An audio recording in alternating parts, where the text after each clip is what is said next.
Leksjon 1. Friidrettsmoro. Men for de fleste friidrett bare en morsom og sunn måte å trene på. Absolutt.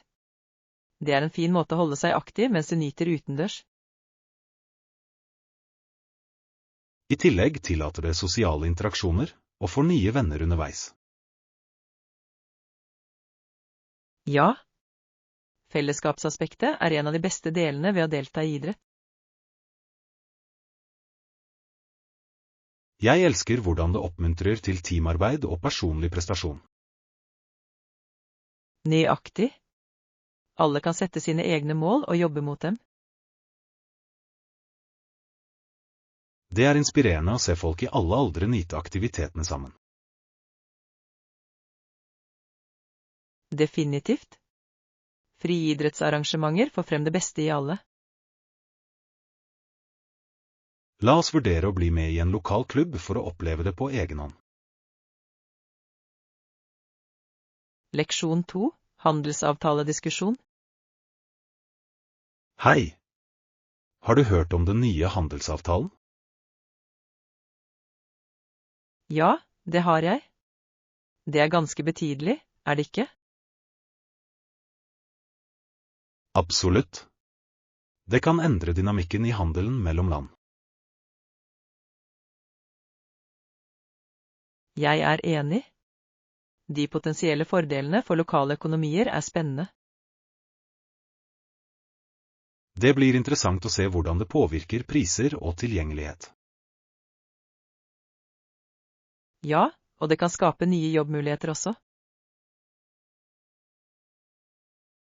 Jeg lurer på hvordan bedrifter forbereder seg på disse endringene. De må tilpasse seg raskt for å dra nytte av den nye situasjonen. La oss følge med på utviklingen i nyhetene. Leksjon 3. Kondisjonstimer. Vi har kondisjonstrening hver mandag, onsdag og fredag klokken 9. Det høres ut som en flott timeplan.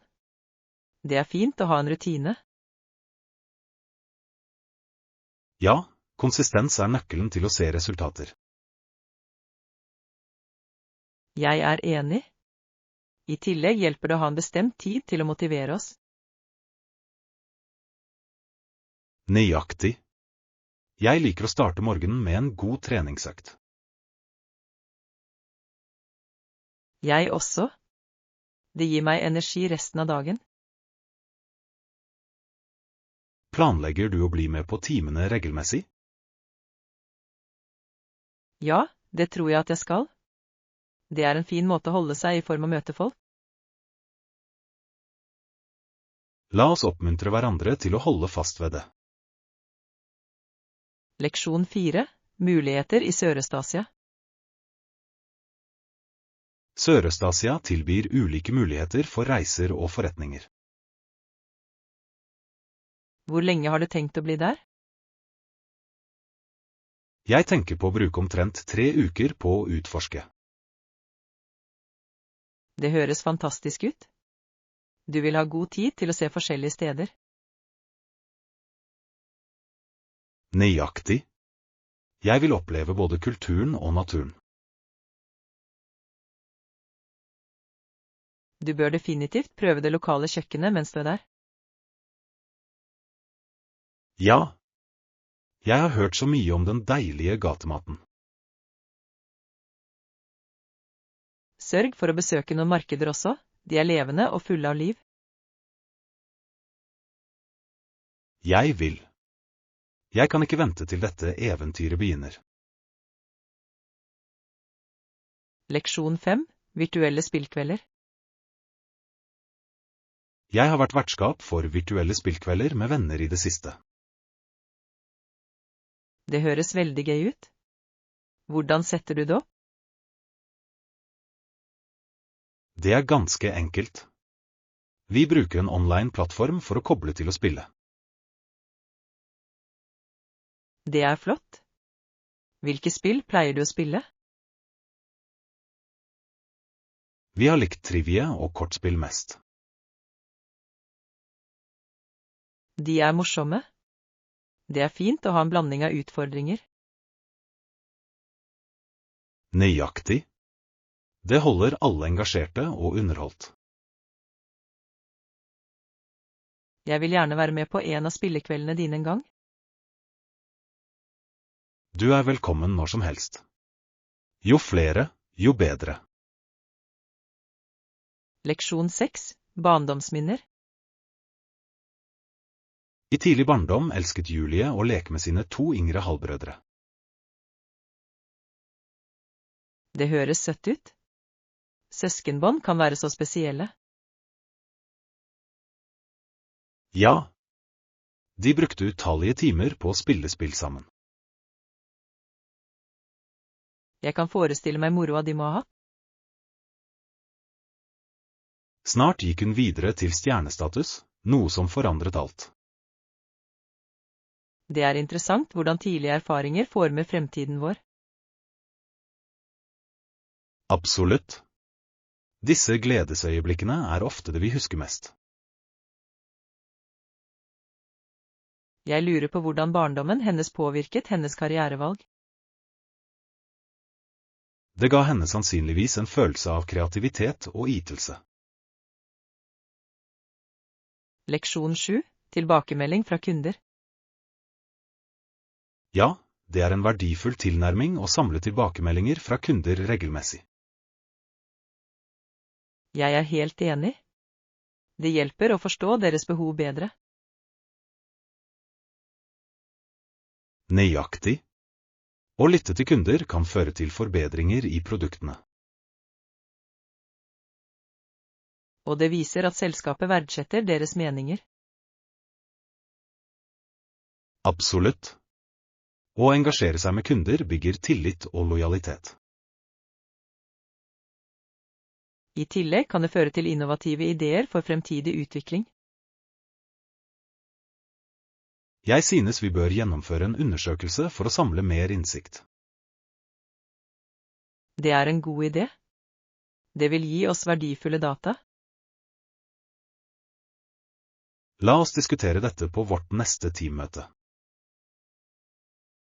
Leksjon 8. Oreo-varianter. Verdens favorittkommersielle informasjonskapsel har så mange varianter nå.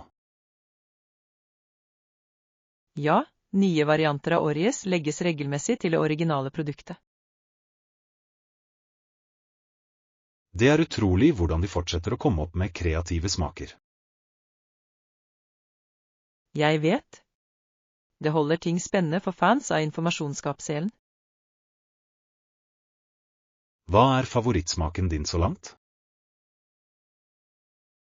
Jeg liker veldig godt myntevarianten. Det er forfriskende. Det er en klassiker. Jeg foretrekker peanøttsmørkremversjonen. Å, den har jeg ikke prøvd enda. Jeg må prøve det. La oss ha en Oreo-smakingsfest en gang. Leksjon 9. Prosjektets tidslinje. Når forventer vi å fullføre dette prosjektet? Målet vårt er å lansere appen innen 6 måneder. Det er en rimelig tidslinje. Er vi i rute så langt? Ja, vi gjør gode fremskritt, men vi må holde fokus. Jeg er enig. Regelmessige innsjekkinger vil bidra til å holde oss ansvarlige. La oss sette opp ukentlige møter for å diskutere oppdateringer. Perfekt. På denne måten kan vi løse eventuelle utfordringer raskt. Jeg er spent på å se appen komme til live. Jeg også. Det kommer til å være en gamesjanger for brukerne våre. Leksjon 10. Influensersamarbeid. Vurderer de influensersamarbeid også? Ja, de tror det vil hjelpe oss å utvide rekkevidden betydelig. Det er en smart strategi. Influencers kan få kontakt med et bredere publikum. Absolutt. Følgerne dere stoler ofte på anbefalingene deres. Det er en fin måte å bygge merkevarebevissthet på. Jeg tror vi bør identifisere de rette influenserne og samarbeide med. Ja, det er nøkkelen å finne de som stemmer overens med våre verdier. La oss brainstorme en liste over potensielle kandidater. God idé. Samarbeid kan føre til spennende muligheter. Leksjon 11. Sunn balanse. Det er viktig å huske at en sunnere livsstil handler om balanse. Absolutt. Vi må innlemme både trening og hvile i våre rutiner. Ja, å presse oss selv er flott, men restitusjon er like viktig. Definitivt. Uten skikkelig hvile kan ikke kroppen vår yte sitt beste. Jeg opplever at å ta pauser hjelper meg å holde meg motivert og energisk. Jeg også. Det er utrolig hvor mye litt nedetid kan lade oss opp.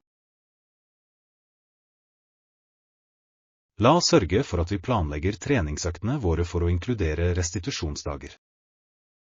Flott idé. På den måten kan vi opprettholde fremgangen vår uten å brenne ut. Jeg er spent på å se hvordan denne balanserte tilnærmingen vil fungere for oss. Leksjon 12. Handle sammen. Flott idé. Jeg blir med deg i butikken. Sikker? Det er alltid morsommere å handle sammen.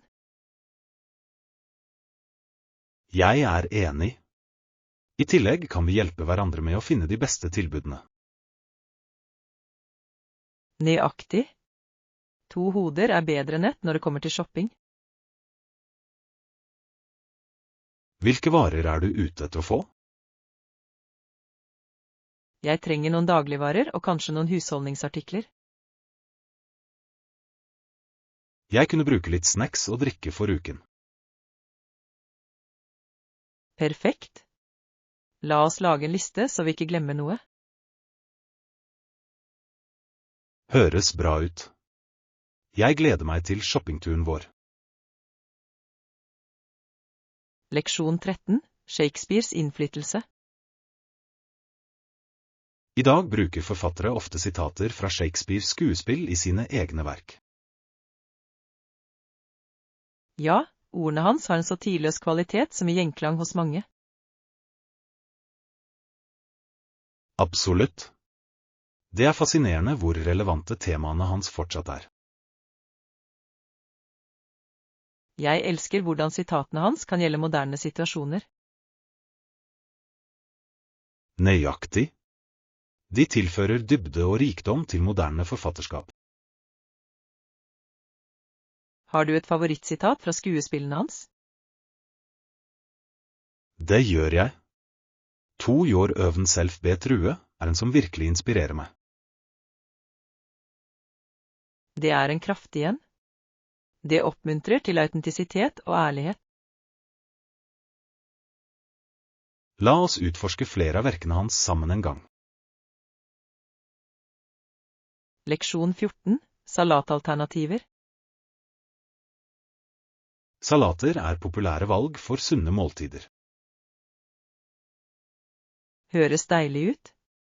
Er det noen veganske alternativer tilgjengelig? Ja, det er mange deilige veganske salater å velge mellom. Det er flott. Jeg elsker salater med mye friske grønnsaker. Jeg også. De er så fargerike og fulle av næringsstoffer. Nøyaktig. Jeg liker også å legge til nøtter eller frø for litt crunch. Det er flotte tillegg. De gir også sunt fett. La oss prøve lage noen forskjellige salater hjemme. Det høres ut som en morsom idé. Jeg spent på å eksperimentere med smaker. Leksjon 15. Koselige overnattingssteder. Vi kan se etter en koselig bed and breakfast i sentrum. Det høres herlig ut. Jeg elsker sjarmen til B&Bs. Ja. De har ofte et så personlig preg sammenlignet med hoteller. Jeg er enig. Dessuten er det hyggelig å støtte lokale bedrifter. Nøyaktig. Vi kan også nyte en hjemmelaget frokost hver morgen. Det er definitivt en fordel. Jeg elsker en god frokost for å starte dagen. La oss søke etter noen høyt rangerte alternativer på nettet. Flott idé. Jeg kan ikke vente med å finne det perfekte stedet å bo. Det vil gjøre turen vår enda morsommere. Leksjon 16. Kundeattraksjon. La oss tilby rabatter for å tiltrekke oss flere kunder. God idé. Kampanjer kan virkelig øke salget. Vi bør også vise frem våre bestselgende produkter fremtredende. Ja. Å fremheve populære gjenstander kan trekke oppmerksomhet. Jeg tror vi også kan bruke sosiale medier for å spre ordet. Det er en flott strategi. Engasjerende innlegg kan nå et bredere publikum. La oss brainstorme noen kreative ideer for markedsføringskampanjen vår. Absolutt. Jeg er spent på å se hvordan vi kan tiltrekke oss flere kunder. Sammen kan vi komme opp med noen fantastiske kampanjer. Leksjon 17. Planlegging i hemmelighet. Selv om det er en utfordring å planlegge alt uten at de vet det. Ja, det krever nøye omtanke og oppmerksomhet på detaljer. Jeg synes det er spennende å håndtere overraskelser mens jeg holder ting skjult. Absolutt.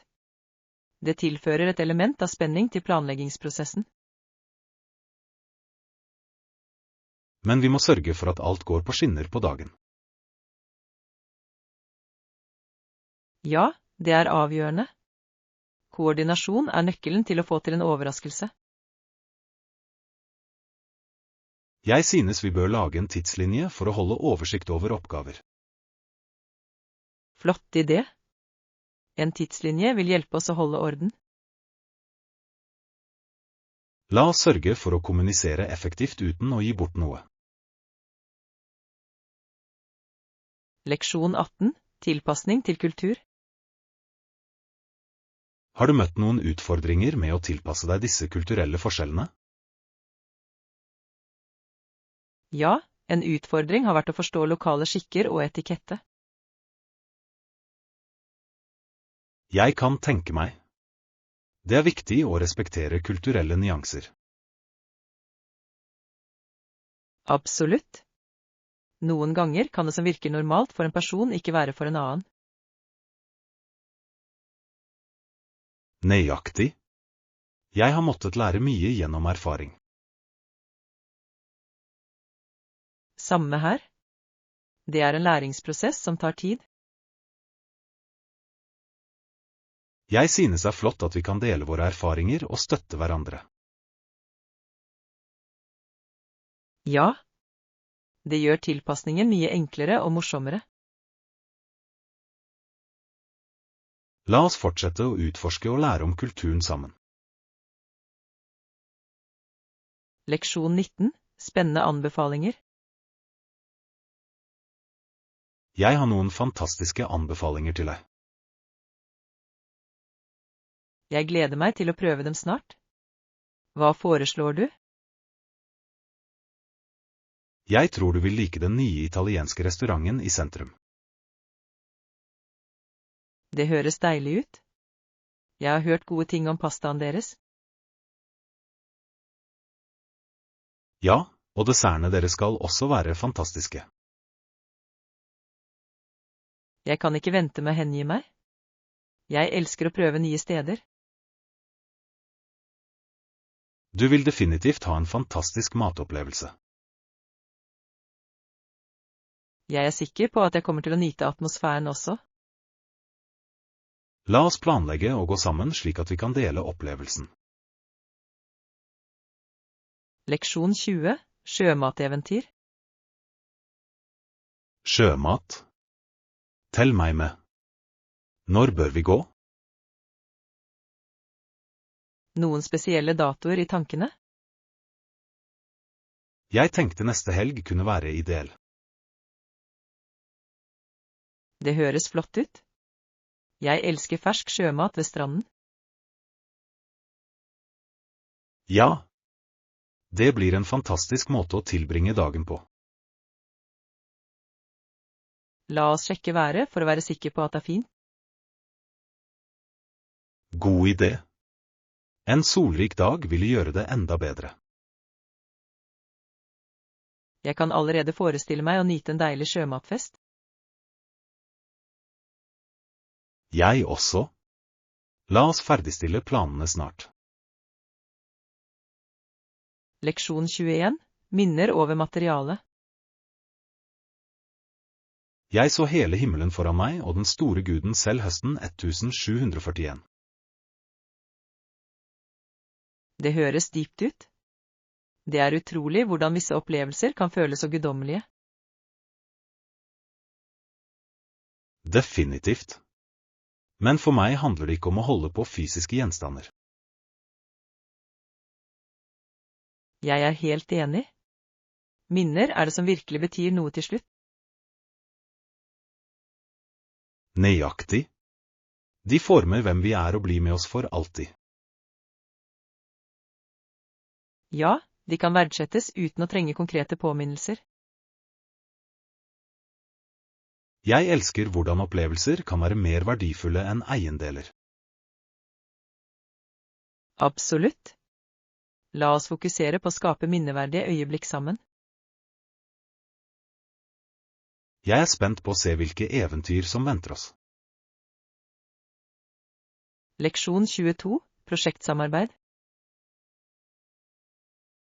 Jeg tror vi må finne en solid plan for å komme videre med prosjektet vårt. Jeg er helt enig. Samarbeid vil være nøkkelen til å nå våre mål effektivt. Hva tror du vil være den beste måten å starte idédugnaden sammen på? Kanskje vi kunne liste opp våre 3 beste ideer, og deretter diskutere hvordan de kunne passe sammen. Det høres ut som en flott tilnærming. Å kombinere våre ideer kan føre til noe innovativt. Absolutt, og det vil hjelpe oss å se ulike perspektiver på prosjektets retning. Vi bør også sette en tidslinje for å holde oss ansvarlige gjennom hele prosessen. Godt poeng. Regelmessige innsjekkinger vil hjelpe oss å holde oss på sporet og gjøre nødvendige justeringer. Jeg er spent på å se hvordan samarbeidet vårt vil utvikle seg og føre til suksess. Leksjon 23. Søt drikke. Har du noen gang lagt merke til hvor populære søte drikker har blitt? Ja, mange liker drinker som har en søt smak, og kaller dem ofte pop. Det er interessant hvordan disse drikkene har utviklet seg gjennom årene. Sikkert. Hvert merke tilbyr unike smaker som appellerer til forskjellige preferanser. Har du en favoritttype søtdrink? Jeg liker veldig godt fruktige smaker, spesielt de som blander forskjellige frukter sammen. De er deilige. Søte drikker kan være forfriskende, spesielt på en varm dag. Nøyaktig. De gir et snev av glede til enhver sammenkomst eller feiring. Det er fascinerende hvordan noe så enkelt kan bringe mennesker sammen. Leksjon 24. Strandplaner. Jeg har tenkt, ville det ikke vært flott å ha en stranddag? Det er en god idé. Stranden er perfekt for å slappe av og nyte solen. Jeg tar med snacks for å holde oss energiske mens vi er der. Perfekt. Hva slags snacks har du tenkt å ta med? Jeg tenker på litt frisk frukt og kanskje noen smørbrød. Høres deilig ut. Frisk frukt er alltid en hit på stranden. Vi bør også huske å ta med mye vann for å holde oss hydrert. Absolutt. Å holde seg hydrert er avgjørende, spesielt under solen. La oss møtes på stranden tidlig for å nyte soloppgangen også. Leksjon 25. Kulinariske eksperimenter. Jeg har eksperimentert på kjøkkenet i det siste. Det har vært en morsom utfordring. Det høres spennende ut. Noen unike ingredienser du liker å jobbe med? Jeg prøvde nylig å bruke safran i en rett, og det ga en så rik smak. Wow, safran er en vakker ingrediens. Det må ha gjort retten din helt spesiell. Det gjorde det. Jeg elsker hvordan eksperimentering kan føre til overraskende resultater. Definitivt. Matlaging er som en kunstform, hvor kreativitet spiller en stor rolle. Hva med deg? Har du prøvd noen interessante oppskrifter i det siste? Jeg har lekt med forskjellige krydder for å forbedre måltidene mine. Det er fascinerende å se hvordan de forandrer alt. Det er en fin måte å utforske nye smaker på. Vi burde dele oppskriftene våre en gang. Leksjon 26. Forskjellige verdener. Noen ganger føler jeg at vi lever i en helt annen verden. Jeg er helt enig. Det er utrolig hvor langt teknologien har tatt oss. Ja, fremskrittene vi ser nå var utenkelige for bare noen tiår siden. Og det er ikke bare teknologi. Kulturelle endringer har også endret våre perspektiver. Nøyaktig. Vi er mer tilkoblet enn noen gang, men noen ganger føles det overveldende. Det gjør det. Men jeg tror det også er en mulighet for vekst og forståelse. Absolutt. Å omfavne disse endringene kan føre til spennende nye opplevelser. Jeg er nysgjerrig på å se hvordan fremtidige generasjoner vil tilpasse seg denne utviklende verden. Jeg også. Det er fascinerende å tenke på mulighetene fremover. Leksjon 27. Miljøhensyn. Har du lagt merke til hvordan regjeringer har blitt mer motivert til å gjenplante skog? Ja, det er et avgjørende svar på det faktum at så mye av den gamle skogen er hugget ned. Det er oppmuntrende å se at de anerkjenner viktigheten av å bevare økosystemene våre. Absolutt. Gjenplantningsarbeid kan bidra til å gjenopprette habitater og bekjempe klimaendringer. Det er et viktig skritt mot å sikre en sunnere planet for fremtidige generasjoner. Og det kan også forbedre luftkvaliteten, noe som kommer alle til gode. Nøyaktig.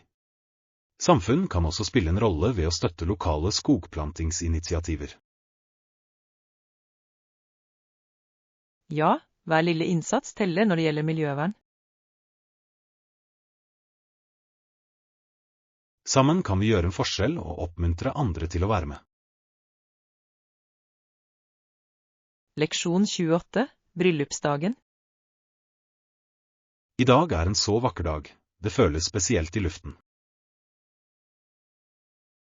Ja, det er det virkelig. Jeg kan ikke tro at Susan endelig tar på seg den hvite brudekjolen. Hun ser fantastisk ut. Den kjolen kler henne perfekt. Det gjør det virkelig. Måten det flyter på er bare magisk. Jeg kan se hvor spent hun er, smilet hennes sier alt. Absolutt. Denne dagen markerer et nytt kapittel i livet hennes. Jeg elsker hvordan bryllup bringer alle sammen for å feire kjærligheten. Ja, det er en vakker påminnelse om båndet vi deler med hverandre. La oss verne om disse øyeblikkene og støtte henne mens hun legger ut på denne reisen. Leksjon 29, planlegging av bilturer. Hvor bør vi dra på bilturen vår i sommer? Hva med å utforske kystlinjen? Det er alltid så forfriskende å være i nærheten av havet. Det høres perfekt ut. Utsikten er fantastisk, og det er så mye å gjøre. Nøyaktig. Vi kunne stoppe ved forskjellige strender og nyte litt soling. Og kanskje vi kan prøve litt lokal sjømat underveis. Ja, det ville vært et deilig eventyr. Fersk sjømat er best. La oss planlegge ruten vår og lage en liste over alle stedene vi ønsker å besøke. Flott idé. Jeg er allerede spent på alle de vakre severdighetene vi får se. Det kommer til å bli en uforglemmelig tur fylt med moro og latter. Leksjon 30, overvinne feil. Jeg har reflektert over hvordan vi ikke har klart å overvinne våre feil på egen vilje. Ja, det er tøft, men å erkjenne det er det første skrittet mot vekst. Jeg er enig. Noen ganger trenger vi støtte fra andre for å hjelpe oss videre. Definitivt. Å snakke gjennom ting kan gi klarhet og perspektiv. Det er viktig å lære av våre erfaringer, men vi trenger ikke gjøre det alene. Nøyaktig. Å bygge et støttesystem kan utgjøre en stor forskjell på våre reiser. Vi bør oppmuntre hverandre til å fortsette å presse gjennom utfordringer. Ja, og feire fremgangen vår, uansett hvor liten. Sammen kan vi finne styrken til å overvinne hva som helst. Leksjon 31, ideelle reisesesonger. Jeg tror den beste tiden å besøke er om våren eller høsten. Jeg er enig. Været er vanligvis behagelig, noe som gjør det hyggelig å utforske. I tillegg er turistmengdene mindre i disse årstidene. Absolutt. Det er fint å unngå kjas og mas i turisttoppene. Jeg elsker å kunne ta meg god tid og nyte severdighetene uten å føle meg stresset. Ja. Det gir en mer avslappet opplevelse totalt sett. La oss begynne å planlegge turen for en av disse sesongene. Flott idé. Jeg gleder meg til å se det vakre landskapet. Jeg gleder meg til å lage fantastiske minner sammen. Leksjon 32, individualitet. Jeg synes det er fascinerende at ingen mennesker i verden er helt like. Ja, alle har sine egne unike tanker og erfaringer. Det gjør virkelig samtaler interessante, ikke sant? Absolutt. Ulike perspektiver kan føre til dypere forståelse. Jeg elsker å høre om hvordan andre ser verden. Jeg også. Det bidrar til å utfordre våre egne synspunkter. Nøyaktig. Vi kan lære så mye av hverandre. La oss fortsette å dele ideene våre lærer av hverandre. Jeg er spent på å se hvilken innsikt vi vil oppdage sammen. Leksjon 33. Økonomisk vekst. I løpet av 60-tallet nådde vestlige land høye nivåer av økonomisk vekst. Ja, det var en tid med betydelig endring og utvikling. Etterkrigsbomen forvandlet virkelig mange bransjer. Absolutt. Det førte til innovasjoner som formet moderne økonomier. Jeg synes det er fascinerende hvordan denne epoken satte scenen for dagens marked. Ja, grunnlaget som ble lagt en gang påvirker oss fortsatt nå. Det er interessant å se hvordan historien gjentar seg på noen måter. Definitivt. Å lære av fortiden hjelper oss å navigere fremtiden. La oss diskutere mer om virkningene av denne epoken på dagens trender. Leksjon 34. Forholdsregler for visum. Det er tryggere å vente til du mottar visumet for å unngå komplikasjoner. Jeg er helt enig. Det er bedre å være forsiktig i disse situasjonene. Ja, rusing kan føre til unødvendig stress og problemer. Nøyaktig. Å ha alt ordnet før du reiser er avgjørende. Jeg vil heller være tålmodig enn å møte problemer i siste liten. Det er en smart tilnærming.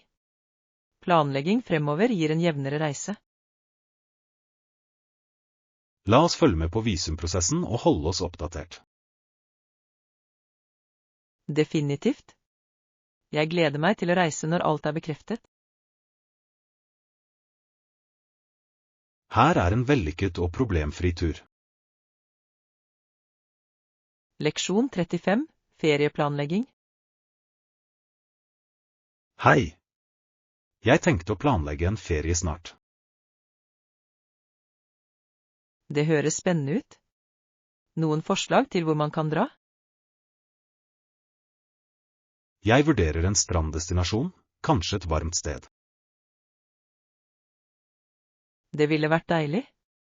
Å slappe av ved havet høres perfekt ut. Jeg er enig. I tillegg er det en fin måte å slappe av og lade opp.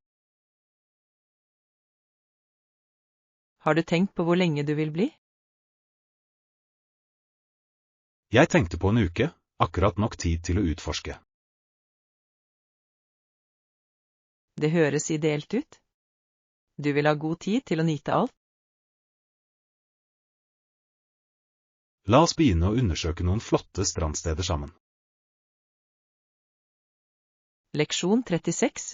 Språkopplæring. Hvorfor kan små barn lære et andrespråk så raskt og enkelt? Det er ganske interessant hvordan hjernen deres er kablet for språktilegnelse i løpet av deres formasjonsår. Ja, de er ofte mer tilpasningsdyktige og åpne for nye lyder og strukturer, noe som letter læringen. Nøyaktig. Barn er mindre redde for å gjøre feil, slik at de kan øve fritt uten å nøle. Absolutt. Deres naturlige nysgjerrighet driver dem til å utforske og engasjere seg i nye språk. Og oppslukende miljøer, som å være omgitt av språktalere, kan forbedre læringen deres betydelig. Ja, det er bemerkelsesverdig hvordan erfaringsbasert læring kan være så effektiv i ung alder.